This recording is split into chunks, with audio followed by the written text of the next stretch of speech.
জাতীয় নাগরিক পার্টি গঠিত হলো তথা এনসিপি গঠিত হলো।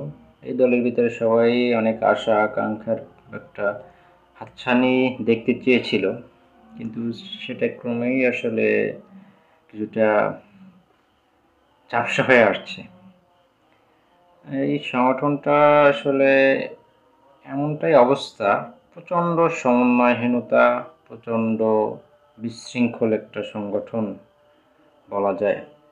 ক্যান্টনমেন্ট ইস্যুতে শীর্ষ নেতৃত্বের ভিতরে আসলে একটা বিরাট বিভাজন কিংবা বিরাট মতপার্থক্য, দ্বিমত, এটা একদম স্পষ্ট। নাসিরুদ্দিন পাটোয়ারি এক কথা বলছেন, হান্নান মাসুদ এক কথা বলছে, ওদিকে হাসনাত এক কথা বলছে, সার্জিস এক কথা বলছে। মানে একটা ইস্যু নিয়ে একটা দলের ভিতরে যদি এত দ্বিমত থাকে কিংবা একটা মতামত প্রকাশের আগে তাদের ভিতরে কোনো বৈঠক হয় কিনা সেটাও আসলে কেমন বৈঠক হইলেও সেখানে একমত হতে পারে না কেন, এই বিষয়গুলো আসলে নানান প্রশ্ন।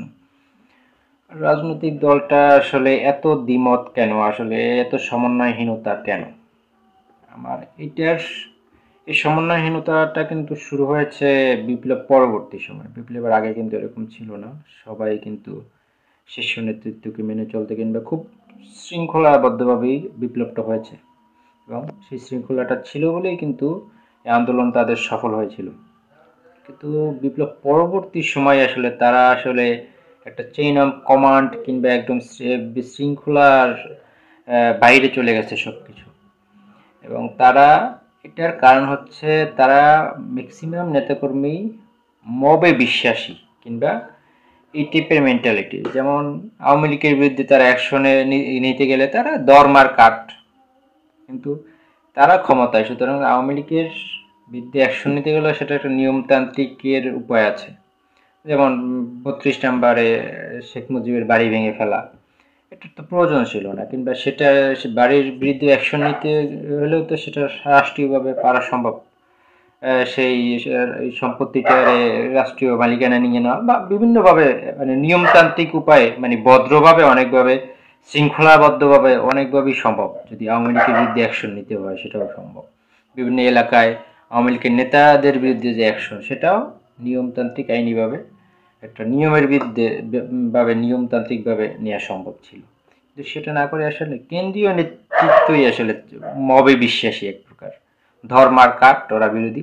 সুতরাং এই মব মেন্টালিটি যখন আপনি নিজে বিশ্বাস করবেন, তখন কিন্তু আপনার এই মব মেন্টালিটি কিন্তু আপনার নিজের দলের ভিতরেও শুরু হবে।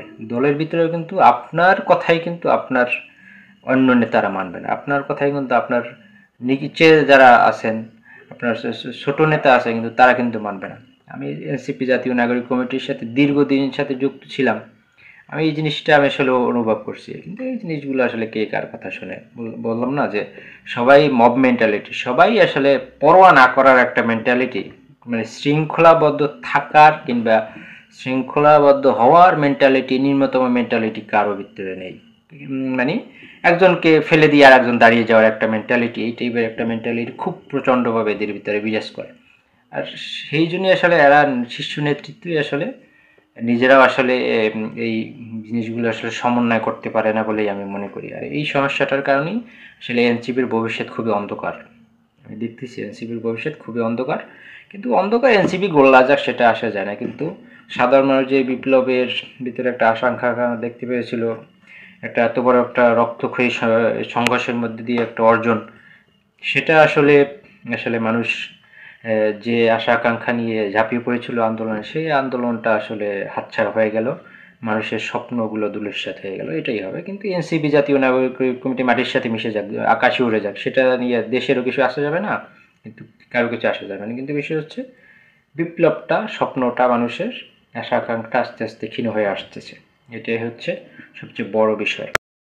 সেই বিপ্লবের আশা আকাঙ্ক্ষাটা আসলে যারা এই বিপ্লবের নেতৃত্ব দিয়েছে তাদের দায়িত্ব ছিল আসলে সেই বিপ্লবটা ধরে রাখা যায় কিনা, কিভাবে ধরে রাখা যায়। কিন্তু সেই তাদের ভিতরেই আসলে কেমন কেমন যেন হয়ে গেছে সবকিছু। আসলে তাদের ভিতরেই আসলে বিপ্লব পরবর্তী সময় আসলে অনেক ভুলে নানান কিছু জর্জরিত হয়েছে। এ বিষয়ে আমি অনেকবার বলেছি নিজের মতামতের দিক থেকে, নিজের দৃষ্টিকোণ থেকে। কিন্তু সেই ভুলের পরও একটু একটু হাতছানি, একটু একটু সম্ভাবনা ছিল সেই সম্ভাবনাগুলো একটু একটু করে কমতে কমতে এখন আসলে অনেকটাই কমে যাচ্ছে দিনের পর দিন। দেখা গেল বিপ্লবের একটা এনসিপি বড় একটা রাজনৈতিক দল হবে বাংলাদেশের, সেখানে বিপ্লবের সকল প্রায় অংশীদাররাই এর আগে অনেকেই যেমন একটু প্রগতিশীল মনা তারা অনেক আগেই এনসিপিতে আসবেন, এটা একটা স্পষ্ট, কারণ বিপ্লবের পরবর্তী কিছুগুলো আসলে তাদের বিভাজনের দিকে ঠেলে দিয়েছে, তাদের দূরে সরিয়ে দিয়েছে, সুতরাং তারা আসবে না। কিন্তু তারপর মধ্যমপন্থী কিংবা একটু মেন্টালিটি ইসলামী মেন্টালিটির মানুষগুলো থাকবে আসলে এনসিপিতে, সেরকম একটা সম্ভাবনা ছিল। কিন্তু সেটাও হাতছাড়া হয়ে গেছে, কিন্তু সেটাও হাতছাড়া হয়ে গেছে। এনসিপির পরবর্তী সময় এখন আবার শিবিরের সাবেক নেতারা একটা দল গঠন করতেছে, আবার সাবেক সেনা কর্মকর্তারা এনসিপিতে আসবেন, সেটাও কিন্তু দেখা যাচ্ছে সাবেক সেনা কর্মকর্তাদের নেতৃত্বে কিন্তু একটা নতুন রাজনৈতিক দল আসতে যাচ্ছে।